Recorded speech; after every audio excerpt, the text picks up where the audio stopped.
ওম শান্তি। আজ 31শে জুলাই 2025 প্রাতঃমূর্লি। ওম শান্তি। বাপদাদা মধুবন।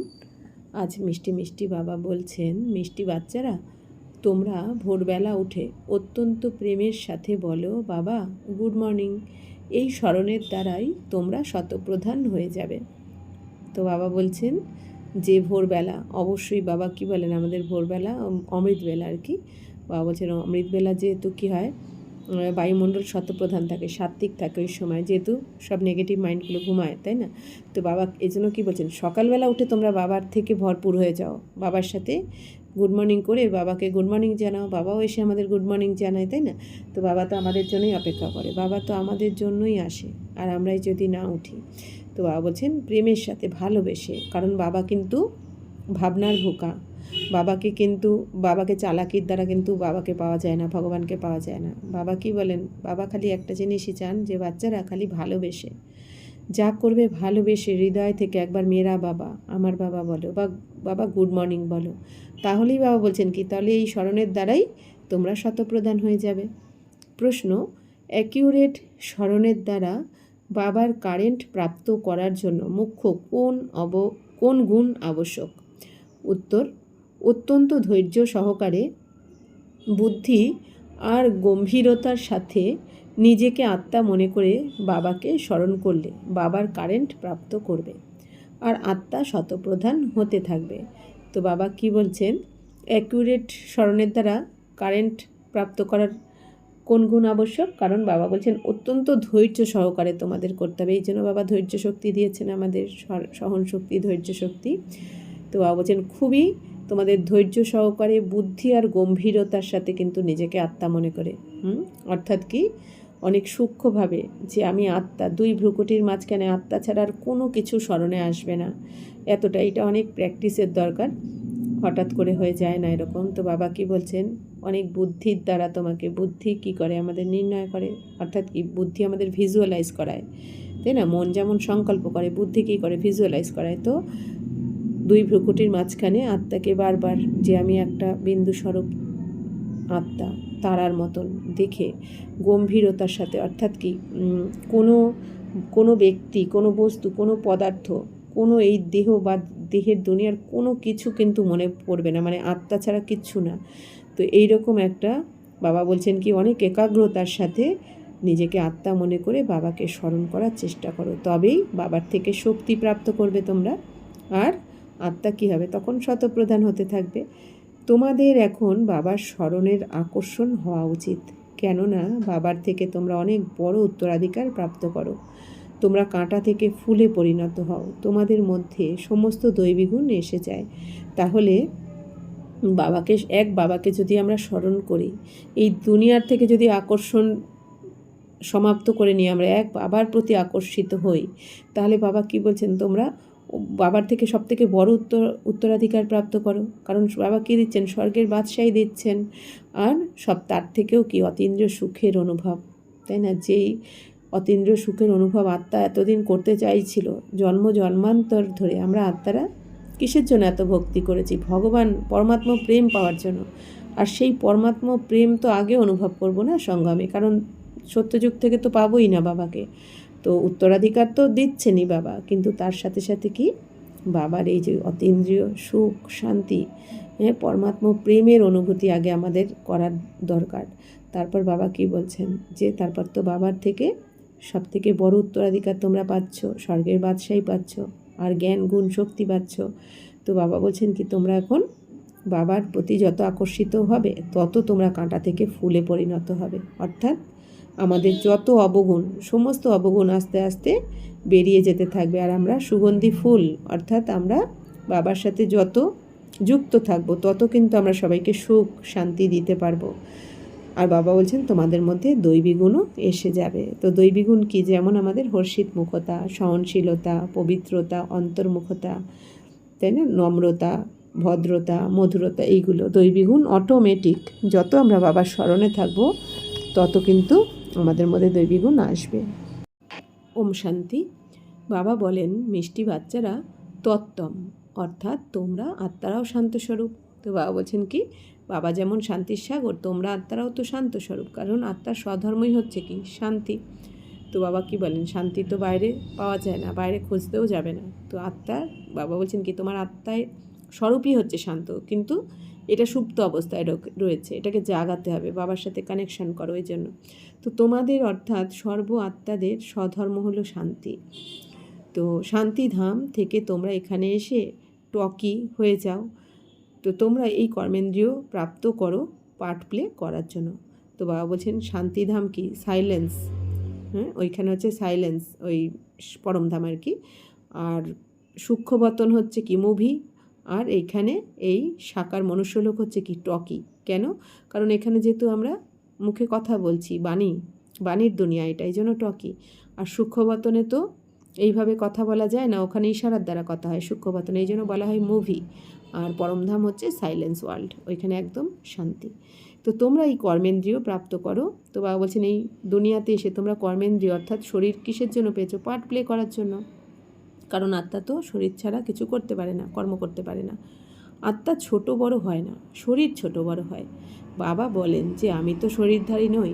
তো বাবা বলছেন এই দুনিয়াতে বাচ্চা থেকে বৃদ্ধ, শরীর ছোট হোক বা বড়, আত্মার কিন্তু সাইজ একরকমই থাকে, বিন্দুস্বরূপ আত্মা। ছোট বলে যে আত্মা ছোট হয়, শরীর বড় হয়ে গেলে যে আত্মা বড় হয় তা কিন্তু নয়, আত্মার সাইজ একই রকম থাকে। বাবা যেহেতু শরীরে জন্মান না, এই জন্য বাবার মৃত্যুও হয় না। তো বাবা তো শরীরধারী নন, বাবা তো অজন্মা, তাই না? তো বাচ্চারা তোমাদের সঙ্গে আমাকে সম্মুখে মিলিত হতে আসতে হয়। মনে করো যেমন বাবা, তার থেকে বাচ্চাদের জন্ম হয়, সেই বাচ্চা তো এমন বলবে না যে আমি পরমধাম থেকে এসে জন্মগ্রহণ করে মাতা পিতার সাথে মিলিত হতে এসেছি। তো বাবা বলছেন কি বাবা বাচ্চাদের সাথে মিলিত হতেই তো আসেন, এই জন্যই সঙ্গম যুগের গায়ন রয়েছে। সঙ্গম মানেই কি মিলন, অর্থাৎ আত্মার সাথে পরমাত্মার মিলন। এখন বাবা যখন সঙ্গমে এসে আমাদের পরিচয় দেন যে তুমি শরীর নও, তুমি আত্মা, তুমি আমার সন্তান, তখন আমরা আত্মারা বাবার সাথে মিলিত হয়ে যাই। তো বাবা বলছেন যদিও কারোর শরীরে নতুন আত্মা আসে বা কোনো পুরানো আত্মাও কারোর শরীরে প্রবেশ করে, তখন এমন বলবে না যে আমি মাতা পিতার সাথে মিলিত হতে এসেছি, তারা অটোমেটিক্যালি মাতা পিতা পেয়ে যায়। তো বাবা বলছেন এই দুনিয়াতে যখন কোনো নতুন আত্মা পরমধাম থেকে নামলো, বা এই দুনিয়াতেই কোনো আত্মা এক শরীর ছেড়ে আর এক শরীরে প্রবেশ করলো মায়ের গর্ভে, তো সেই বাচ্চা বড় হয়ে কী বলে যে তারা তো এরম বলতে পারে না যে আমি মিলিত হতে এসেছি, কারণ তারা বাবা বলছেন কি তারা তো অটোমেটিক মাতা পিতা পেয়েই যায়, তাই না, যেহেতু তাদের গর্ভে দ্বারা জন্ম হয়। তো বাবা বলছেন এখানে হলো সব নতুন কথা। বাবা বলেন আমি পরমধাম থেকে এসে তোমাদের মতো বাচ্চাদের সম্মুখে বসেছি। আমি তোমাদের নলেজ দান করি, কেননা আমি হলাম নলেজফুল, জ্ঞানের সাগর। বাচ্চারা আমি আসি তোমাদের পড়াতে, রাজযোগ শেখাতে।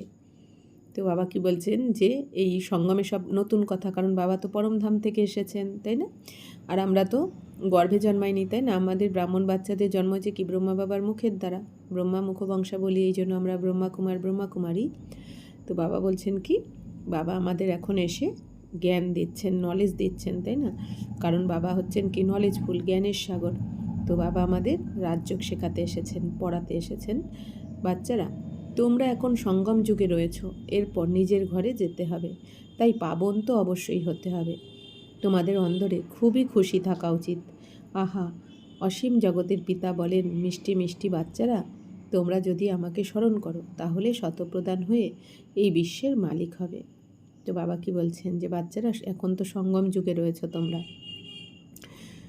তো এরপর নিজের ঘরে আমাদের যেতে হবে, তাই না? আমাদের 84 চক্র কমপ্লিট হয়ে গেছে, যে 84 জন্মের জন্য আমরা এখানে আসি এই দুনিয়াতে। তো এই সৃষ্টিতে 84 জন্ম শেষ, তো এখন আমাদের অন্তিম জন্ম, এখন আমরা সঙ্গমে রয়েছি। এবার কোথায় যাব? নিজের ঘরে ফিরতে হবে, আত্মার ঘরে। তো বাবা নিতে এসে গেছেন। তো এখন তো এবার পরমধামে তো পবিত্র না হয়ে কেউ যেতে পারবে না, কারণ এটা পবিত্র ধাম। তাই বাবা বলছেন পাবন তো অবশ্যই হতে হবে, এই জন্য বাবা শ্রীমতে চলে আমরা পাবন হচ্ছি। তোমাদের অন্তরে বাবা বলছেন তোমাদের তো কত খুশি থাকা উচিত যে ভগবান স্বয়ং তোমার বাবা এসেছেন, তোমাকে পবিত্র বানাচ্ছেন, আর তোমাকে বাবা চোখের পাতায় বসিয়ে নিয়ে যাবেন, তাই না? বাবা তো এখানে সাজা পেতে দেবেন না তোমাকে। তো অসীম জগতের বাবা এখন কি বলছেন যে মিষ্টি মিষ্টি বাচ্চারা তোমরা আমাকে স্মরণ করো, কারণ একমাত্র ভগবানকে অর্থাৎ আমাদের শিব বাবাকে স্মরণ না করলে কিন্তু শতপ্রধান হওয়া যাবে না, আর আমরা বিশ্বের মালিকও তাহলে হতে পারবো না। বাবা বাচ্চাদের কত ভালোবাসেন। এমন নয় যে তিনি কেবল টিচারের রূপে পড়িয়ে ঘরে ফিরে যান, ইনি তো বাবাও আবার টিচারও, ইনি তোমাদের পড়ান, স্মরণের যাত্রাও তিনিই শেখান। তাহলে যিনি বিশ্বের মালিক বানান, পতিত থেকে পাবন বানান, সেই বাবার প্রতি খুবই প্রেম থাকা উচিত। বাবা বলছেন, বাচ্চারা এমন তো নয় আমি তোমাদের পড়িয়ে ঘরে চলে যাব। বাবা কি বলছেন, আমি তোমাদের পালনাও দিচ্ছি, পড়াচ্ছিও, আবার পালনাও দিচ্ছি, আবার সাথে করে ঘরেও নিয়ে যাব। তো এরকম বাবাকে কত প্রেমের সাথে ভালোবাসা উচিত।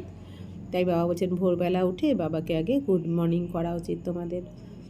তো মুখ্য হলো স্মরণ, অর্থাৎ বাবার শ্রীমতে চলতে হবে।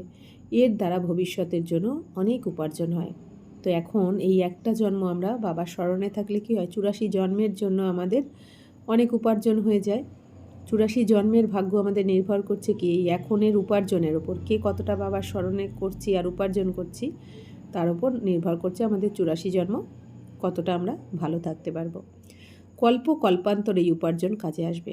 তো বাবা বলছেন কি, উপার্জন করবে এই একটা সিজন শুধু সঙ্গমে, আর এটা কাজে আসবে তোমার পুরো কল্পান্তর। অর্থাৎ কি, এখন আমরা যেরকম পুরুষার্থ করব সেটাই ড্রামাতে ফিক্সড হয়ে যাবে, আত্মার মধ্যে সেটাই রেকর্ডিং হয়ে যাবে। তো প্রতিকল্পে আমরা সেরমই করব।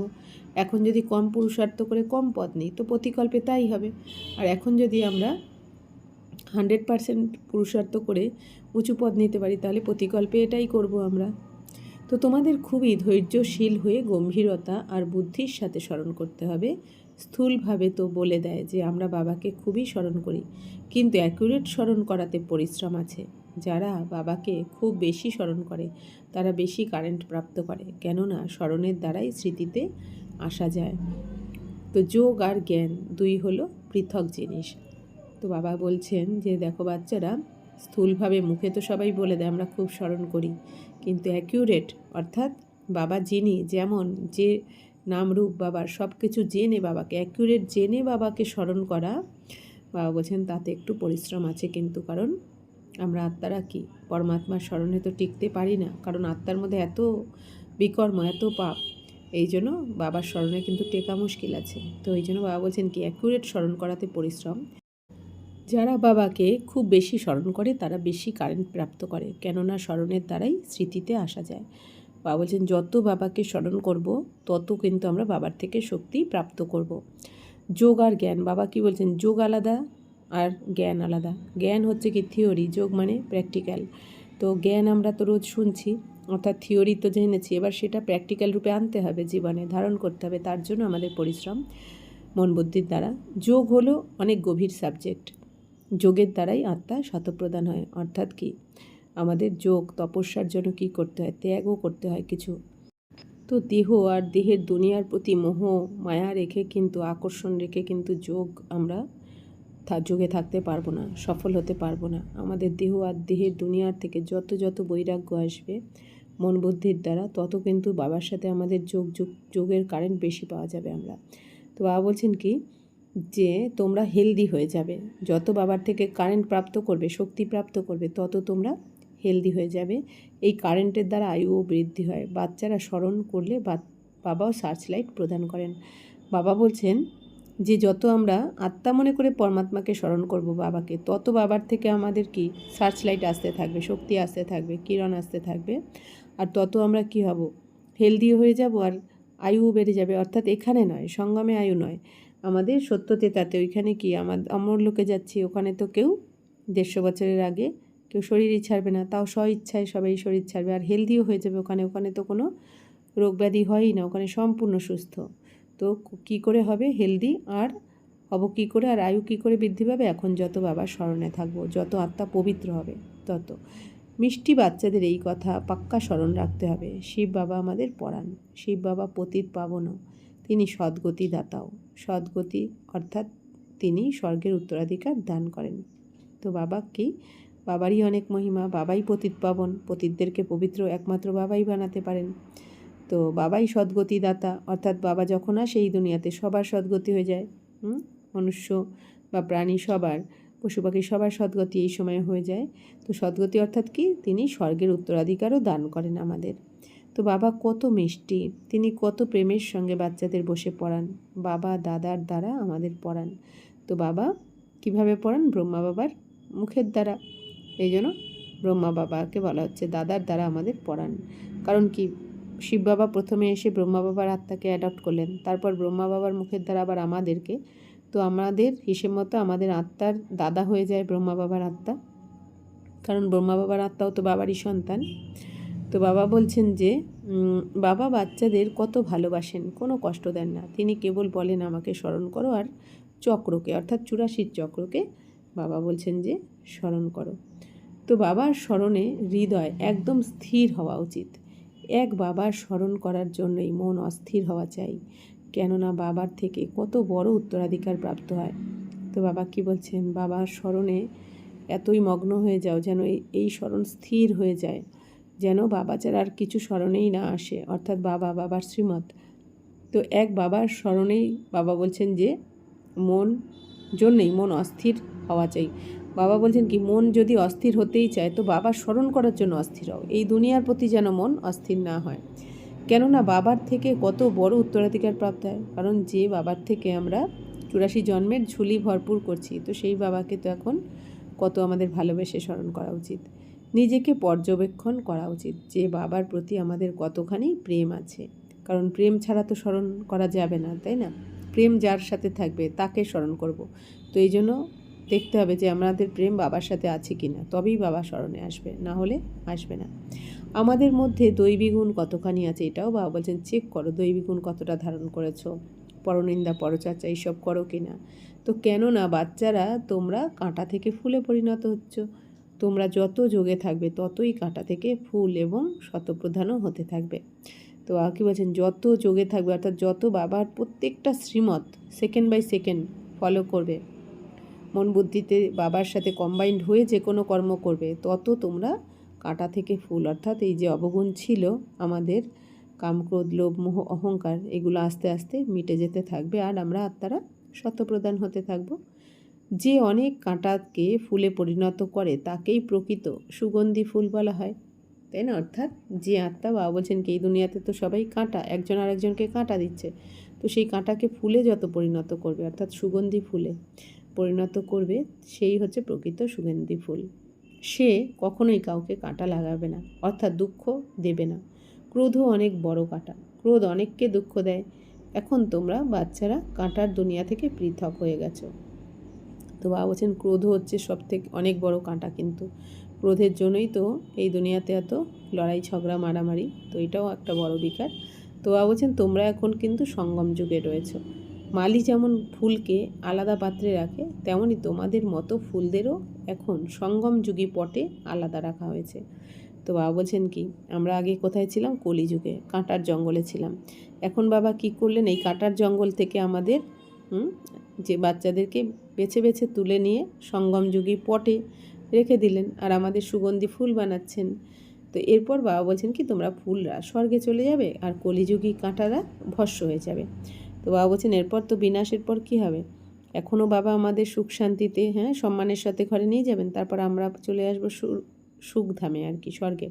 আর বাকি যারা কলিযুগী কাঁটা বিকারী আত্মা যারা, তারা কী হবে? ভস্ম হয়ে যাবে, অর্থাৎ তারা এখানে সাজা পেয়ে পরমধামে গিয়ে 2500 বছর বসে থাকবে।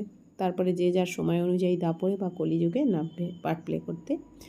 বাবা বলেন মিষ্টি বাচ্চারা, তোমরা যত অন্যের কল্যাণ করবে ততই তোমরা উপহার প্রাপ্ত করবে। অনেককে পদ বলে দিলে অনেকের আশীর্বাদ প্রাপ্ত করবে। তো বাবা কি বলছেন, যে যত অন্যের কল্যাণ করবে তোমরা ততই কিন্তু তোমরা উপহার প্রাপ্ত করবে, সুখ সন্তুষ্টতা সব প্রাপ্ত করবে। তো বাবা বলছেন যত বেশি লোককে, অনেককে যদি পদ বলে দিতে পারো তাহলে সবার থেকে আশীর্বাদও পাওয়া যাবে, কারণ এই দুনিয়া সবাই দুঃখী, সবাই তো ভগবানকেই খুঁজছে, সবাই তো অনাথ। তাহলে আমরা যদি প্রত্যেক বাচ্চাকে বাবার সাথে মিলিত করে দিতে পারি, তো বাবা বলছেন কি, মা বাবা সন্তানকে পেয়ে আর সন্তান মা বাবাকে পেয়ে যে সুখ পায়, এর থেকে তো সুখ হয় না। এই জন্য সবার আশীর্বাদ কিন্তু আমরা প্রাপ্ত করব। তো জ্ঞান রত্নে নিজেদের ঝোলা ভরপুর করে তারপর দান করতে হবে। তো বাবা বলছেন দান করার আগে নিজেদের ঝোলা ভরপুর করতে হবে বাবার থেকে জ্ঞান রত্ন নিয়ে, তবেই তো আমরা দিতে পারবো, তাই না? যদি কারো কাছে লাখ টাকা থাকে তবেই তো সে কাউকে 100 টাকা সহযোগ দিতে পারবে। তেমনি আমাদের কাছে আগে এই জ্ঞানরত্ন যদি আমরা ধারণ করি তবেই তো অন্যকে দিতে পারবো।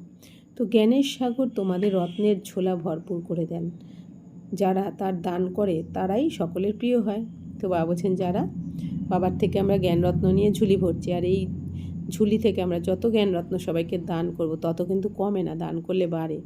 তো বাবা বলছেন কি, অর্থাৎ আমরা ভরপুর হয়ে যাওয়া উচিত আমাদের। যারা সেন্সিবল বাচ্চা হবে তারা তো বলবে আমরা বাবার কাছ থেকে সম্পূর্ণ উত্তরাধিকার গ্রহণ করব, একদম ঝলমল করব, তাই না? বাবা বলছেন যারা বুদ্ধিমান হবে, সেন্সিবল বাচ্চা হবে, তারা কখনো চাইবে কি যে আমার বাবাই যখন স্বয়ং ভগবান তখন আমি অল্প কেন নিই, তাই না? তো বাবা বলছেন বাবার থেকে তোমরা যত ভরপুর হয়ে যাবে তোমরা,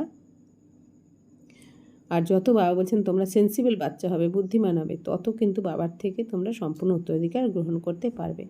তো বাবা বলছেন তোমরা কি মনে করো যে তোমরা একদম ঝলমল করবে, তাই না? যেহেতু তো বাবার প্রতি খুবই প্রেম থাকবে, কেননা তারা জানবে যে প্রাণ দানকারী বাবাকে পেয়েছি। তো বাবা বলছেন তোমাদের বাবার প্রতি অনেক প্রেম ভালোবাসা থাকবে, কারণ তোমরা জানো বাবাই তোমাদের ঝুলি ভরপুর করে দেন। তো বাবা বলছেন যারা তার দান করে তারাই সকলের প্রিয় হয়। তো আমরা বাবার থেকে নিয়ে অন্যদেরকে দান করছি, তো এই জন্য বাবা বলছেন তোমরা সবার প্রিয় হয়ে যাবে। তো বাবার প্রতি খুবই প্রেম থাকবে তোমাদের, কেননা তারা জানবে যে প্রাণ দানকারী কাকে পেয়েছি, আমরা বাবাকে পেয়েছি। আমাদের প্রাণ কে দিলেন? বাবা। অর্থাৎ কি আগে নিজেদের কি ভাবতাম আমরা, বাবা অমর তো ভাবতাম না আগে, আমরা যে অমর আত্মাটা তো জানতাম না, আমরা তো নিজেদেরকে বিনাশী ভাবতাম, মরে যাব, তো এই জন্য ভয়তে ছিলাম। তো বাবা বলছেন এখন বাবা এসে কী করলেন যে তুমি অমর আত্মা, অজর অমর অবিনাশী আত্মা। তো এই যে বাবা আমাদের প্রাণ দান করলেন যে আমি আত্মা অমর, তাই না? এখন আমরা কি জানলাম যে আমি আত্মাকে তো না জলে ডোবানো যায়, না আগুনে পোড়ানো যায়, না বায়ু উড়িয়ে নিয়ে যেতে পারে বা শুকিয়ে দিতে পারে। তো বাবা বলছেন না তরোয়াল দিয়ে কাটা যায়। তো বাবা আমাদের প্রাণ দান করলেন, এখন বাবার দ্বারাই তো আমরা পেলাম। তো তিনি আমাদের নলেজের এমন বরদান করেন যাতে আমরা কি থেকে কি হয়ে যাই, ইনসলভেন্ট থেকে সলভেন্ট হয়ে যাই। তো বাবা আমাদের এখন এমন জ্ঞানের বরদান দিলেন যে আমরা দেউলিয়া হয়ে গেছিলাম, রাজ্য হারিয়ে ফেলেছিলাম, এখন আবার আমরা সব কিছু ফিরে পাচ্ছি বাবার কাছে পুরুষার্থ করে। তো বাবার স্মরণে তোমাদের জং দূর হয়ে যাবে, এক বাবা ছাড়া যেন দ্বিতীয় কেউ স্মরণে না আসে। তো বাবা বলছেন যত আত্মা মনে করে বাবাকে স্মরণ করবে তত আত্মার মধ্যে যে জং অর্থাৎ পাপের দাগ সব আস্তে আস্তে দূর হয়ে যাবে। তো বাবা বলছেন এক বাবা ছাড়া যেন দ্বিতীয় কেউ স্মরণে না আসে। তো আমাদের বারবার সারাদিনে অ্যাটেনশান রাখা উচিত, ট্রাফিক কন্ট্রোল বা আমাদের অ্যালার্ম দিয়ে রাখা উচিত, বা ট্রাফিক কন্ট্রোল অ্যাপটা যদি আমরা ফোনে নিয়ে নিই তাহলে আমাদের কী হবে, 1-1.5 ঘন্টা 2 ঘন্টা পর পর বাবার স্মরণে থাকার অভ্যাস, অমৃতবেলা, নুমাশ্যাম আর রাত্রিবেলা রাত্রিযোগ, তো সব কিছুর মাধ্যমে আমরা কিন্তু বাবার থেকে ঝুলিও ভরতে পারি, আত্মার জংও দূর করতে পারি। আর বাবা বোঝেন কি বাবার ছাড়া অন্য কেউ যেন স্মরণে না আসে। বাবা বোঝান যে মিষ্টি মিষ্টি বাচ্চারা তোমরা গাফিলতি করো না, সদর্শন চক্রধারী হও, লাইট হাউস হও। তো বাবা বলছেন এখন তো সময় অনেক কম রয়েছে, তো এখন তোমরা আর কোনো ভুল করো না, এখন তোমরা সদর্শন চক্রধারী হও। অর্থাৎ কি সদর্শন অর্থাৎ নিজেকে দেখো, এক হচ্ছে সুদর্শন অর্থাৎ, আর এক হচ্ছে সদর্শন। তো সুদর্শন মানে কি অন্যের গুণ দেখো, আর সদর্শন মানে নিজের অবগুণ দেখো। অর্থাৎ নিজের অবগুণকে দেখো, দেখে তোমরা এই 84 চক্রকে ঘোরাও, যে কি 84 চক্র যে নিয়েছি আমরা, 84 জন্ম যে নিয়েছি, যে কী ছিলাম আমরা, কিভাবে তারপর ভক্তি করতে শুরু করলাম, বাম মার্গে আসলাম, এখন আবার কিভাবে আমরা বাবার বাচ্চা হয়ে বাবার থেকে আবার সেই হারিয়ে যাওয়া রাজ্য ফিরে পাচ্ছি। তো বাবা বলছেন শূদ্র থেকে এই যে ব্রাহ্মণ থেকে আবার দেবী দেবতা, ক্ষত্রিয়, বৈশ্য, শূদ্র। তো বাবা বলছেন এই 84 চক্রকে ঘোরাও আর লাইট হাউস হও। তো সদর্শন চক্রধারী হও। বাবা বলছেন বাবার থেকে লাইট মাইট নিয়ে জ্ঞান গুণ শক্তিতে ভরপুর হয়ে লাইট হাউস হয়ে সবাইকে পথ দেখাও। যেমন সমুদ্রের ধারে লাইট হাউস থাকে না, যে বড় লাইট হাউস থেকে কি হয়, সমুদ্রে যারা দূরে দূরে যায় যাত্রীরা, বাবা বলছেন কি তাদেরকে পথ দেখিয়ে পারে আনা হয়, তারা যাতে পথ দেখে আবার সঠিক ঠিকানায় পৌঁছাতে পারে, এই জন্য লাইট হাউস ইউজ করা হয়। তো বাবা বলছেন তোমরাও লাইট হাউস হও, যাতে দুনিয়ার সমস্ত আত্মারা যে খুঁজছে ভগবানকে পাচ্ছে না, তো আমাদের কি লাইট হাউস হলে এদিকেই আকর্ষণ হবে সবার। তো সদর্শন চক্রধারী হওয়ার অভ্যাস যদি ভালো হয়ে যায় তাহলে তোমরা জ্ঞানের সাগরের সমান হয়ে যাবে।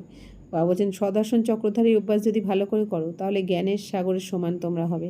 সদর্শন চক্রধারী মানে কি, ওই যে আমরা কিভাবে সত্যযুগে 8 বার জন্ম নিয়েছি, তাতে 12 বার, তারপরে 21 বার, তারপর 42 বার, এইভাবে আর আমরা কী ছিলাম, দেবী দেবতা, শতপ্রধান, সেখান থেকে শত, রজ, তম, কীভাবে একটু একটু করে নামলাম। তো বলছেন এইটার ওপর মনন চিন্তন করো তোমরা, তাহলে তোমরা জ্ঞানের সাগরের সমান হয়ে যাবে। স্টুডেন্ট যেমন পড়ে টিচারের তুল্য হয়ে যায় না, ঠিক তেমন। তো বলছেন স্টুডেন্টরা এই দুনিয়াতে আছে না, এত ভালো পড়াশোনা করে টিচারের মতনই তো হয়ে যায়। তো বলছেন যে তোমাদের কাজই হলো এই, সবাইকে সদর্শন চক্রধারী বানাও, অনেক, তাহলেই চক্রবর্তী রাজা রানী হতে পারবে। তো বলছেন কি, চক্রবর্তী রাজা রানী হতে চাইলে তোমাদের সকলকে সদর্শন চক্রধারী বানাও, অর্থাৎ কি এই দুনিয়াতে সবাইকে শোধরাতে হবে। বাবা বলেন, বাচ্চারা তোমাদের ছাড়া আমিও যেন অস্থির হয়ে উঠি, যখন সময় হয় তখন আমিও যেন অস্থির হয়ে উঠি, ব্যাস এখন আমি যাব। তো বাবা বলছেন বাবারও যখন এই ড্রামা অনুযায়ী সময় হয় বাচ্চাদের সাথে মিলিত হওয়ার, তো বাবাও আর থাকতে পারেন না। বাবা কি বলছেন, বাবারও অস্থির হয় কখন যাব আমি বাচ্চাদের সাথে দেখা করব। তো বাবা বলছেন সময় হলেই বাবারও এই জন্য সংকল্প আসে যে আমি এবার যাব বাচ্চাদের কাছে। বাচ্চারা খুব ডাকতে থাকে, তারা খুবই দুঃখী, বাচ্চাদের প্রতি দয়া হয়, তাই আমি আসি তোমাদের মতো বাচ্চাদের সব দুঃখ থেকে উদ্ধার করতে। বাচ্চারা তোমাদের এখন ঘরে ফিরে যেতে হবে। তো বাবা কি বলছেন যে বাবার তো দয়া হয়, তাই না, বাচ্চাদের দুঃখ দেখে, তো সব বাচ্চারা তো দুঃখী। তো বাবা কি বলেন, বাচ্চাদের দুঃখ বাবার দেখতে ভালো লাগে না, এই জন্য বাবা চলে আসেন এখানে ড্রামা অনুসারে সময় হলেই। তাই বাবা বলছেন আমি আসি তোমাদের মতো বাচ্চাদের সব দুঃখ থেকে উদ্ধার করতে। বাচ্চারা তোমাদের এখন ঘরে ফিরে যেতে হবে। তো বাবা যখন আসেন তখন আমাদের সমস্ত দুঃখ থেকে উদ্ধার করে দেন বাবা শ্রীমতের দ্বারা, যে সত্যযুগের তাতে আমাদের কোনো রকমের দুঃখই থাকে না, এটাই আমাদের সবথেকে বড় পুরস্কার। তাই বাবা বলছেন কি, বাচ্চারা তোমাদের এখন ঘরে ফিরে যেতে হবে, তারপর সেখান থেকে তোমরা নিজেরাই সুখধামে ফিরবে। তো বাবা বলছেন এখন এই যে বিনাশ হবে, বিনাশের পর আমরা বাবার সাথেই ঘরে ফিরবো পরমধামে, সেখান থেকে আমরা আবার যে যার যার নির্দিষ্ট সময় অনুসারে আত্মাদের এই দুনিয়াতে নেবে আমরা আবার কর্ম শুরু করব। তো তারপর সেখান থেকে তোমরা নিজেরাই সুখধামে ফিরে আসবে। ওখানে আমি তোমাদের সাথী হব না, নিজের অবস্থা অনুসারে তোমাদের আত্মা চলে যাবে। বাবা বলছেন আমি তো আর স্বর্গে তোমাদের সাথী হব না, বাবা তো একবারই আসেন অল্প সময়ের জন্য। বাবা আমাদেরকে পড়াশোনা করিয়ে আমাদের সাথে থেকে এই সময় আমাদের পদ দিয়ে সত্যতে তার পদ প্রাপ্ত করিয়ে বাবা আবার গিয়ে পরমধামে গিয়ে বসে পড়েন। তাই বাবা কি বলছেন, তোমরা তোমাদের নিজের অবস্থা অনুসারে তোমাদের আত্মা চলে যাবে। বাবা বলছেন অবস্থা মানে কি, আমরা যে যত % পবিত্রতা ধারণ করব সে তত আগে আসবে। যে 75 থেকে 100% পবিত্রতা ধারণ করবে তারা সত্যযুগে চলে আসবে। যারা 50 থেকে 75% পর্যন্ত পবিত্রতা ধারণ করবে তারা তেতাতে, আর যারা 25 থেকে 50% পবিত্রতা ধারণ করবে তারা দাপরে। তো এইভাবে বাবা বলছেন কি, তোমরা তোমাদের নিজের অবস্থা অনুসারে কিন্তু তোমরা আত্মারা এখানে এই দুনিয়াতে আবার চলে যাবে এক এক করে। আচ্ছা, मीठे मीठे सिकिला दे बच्चों प्रति माता पिता बाप दादा का याद प्यार और गुड मॉर्निंग। रूहानी बाप की रूहानी बच्चों को नमस्ते। हम रूहानी बच्चों के रूहानी बाप दादा को पदम गुना नमस्ते नमस्ते नमस्ते। थैंक यू बाबा, शुक्रिया। ধারণার জন্য মুখ্য সার, বাবার কারেন্ট অটোমেটিক গ্রহণ করার জন্য খুবই প্রেমের সঙ্গে বাবাকে স্মরণ করতে হবে। তো বাবা কি বলেন, বাবার থেকে তো চাইতে হবে না আমাকে এই শক্তি দাও ওই শক্তি দাও। বাবা বলছেন তুমি খালি আত্মা মনে করে স্মরণ করো, অটোমেটিক আসতে থাকবে তোমার মধ্যে শক্তি, প্রেম। তো এই স্মরণই তোমাদের হেলদি করবে। তো কারেন্ট গ্রহণ করলেই তোমাদের আয়ু বৃদ্ধি পাবে, এই স্মরণের দ্বারাই বাবার সার্চলাইট প্রাপ্ত করবে। তো 2 হচ্ছে গাফিলতি ত্যাগ করে সদর্শন চক্রধারী লাইট হাউস হতে হবে, এতেই জ্ঞানের সাগর হয়ে চক্রবর্তী রাজারানী হয়ে যাবে। তো বাবা বলছেন এখন এই সঙ্গমে তোমরা কোনো রকম গাফিলতি করো না। তো বাবা বলছেন গাফিলতি ত্যাগ করে তোমাদের সদর্শন চক্রধারী হয়ে এখন লাইট হাউস মাইট হাউস হয়ে সবাইকে পথ দেখাতে হবে। বরদান, সকলকে খুশির খবর শুনিয়ে খুশির খাজানায় ভরপুর ভাণ্ডার ভব। সদা নিজের এই স্বরূপকে সামনে রাখো যে আমরা খুশির খাজানায় ভরপুর ভাণ্ডার। তো বাবা কি বলছেন, সবসময় তোমাদের এই স্বরূপকে সামনে রাখো, এটা মনে রাখো যে আমরা হচ্ছে কি খুশির খাজানায় ভরপুর। কারণ খুশির সাগর, প্রেমের সাগর এসে যখন দিচ্ছেন তখন তো আর আমাদের ভরপুর না করে দেবেন না। তাই অগন্তি আর অবিনাশী সম্পদ প্রাপ্ত করেছ, সেই সম্পদকে স্মৃতিতে নিয়ে এসো। তো বাবা বলছেন তোমরা তো বাবার থেকে অগুন্তি অবিনাশী সম্পদ প্রাপ্ত করছো, অর্থাৎ যেই ধন সম্পত্তি কখনো বিনাশ হবে না আর গুণে শেষ করা যাবে না। তো বাবার থেকে তোমরা সেই জিনিস পাচ্ছ। তো এই জন্য বাবা বলছেন সেটা মনে আনো, তোমরা আবার ফিরিয়ে আনো মনে।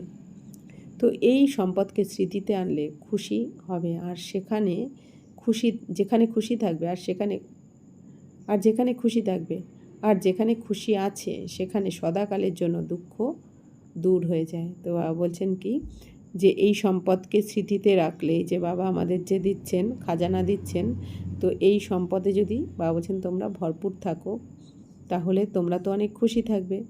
আর বাবা বলছেন যেখানে খুশি থাকে সেখানে সদাকালের জন্যই দুঃখ দূর হয়ে যায়, কারণ খুশির ভাইব্রেশন ছড়িয়ে পড়ে চারদিকে, পজিটিভ ভাইব্রেশন। তা বাবা কি বলছেন, সম্পদের স্মৃতিতে আত্মা সমর্থ হয়ে যায়, ব্যর্থ সমাপ্ত হয়ে যায়। তো যত আমরা বাবার থেকেই জ্ঞান গুণ শক্তিতে ভরপুর হব তত কিন্তু আমাদের স্মৃতিতে বাবা বলছেন আত্মা তখন সমর্থ হয়ে যাবে, আপনি ব্যর্থ থেকে সমর্থ হবে আর ব্যর্থ সমাপ্ত অটোমেটিক হয়ে যাবে।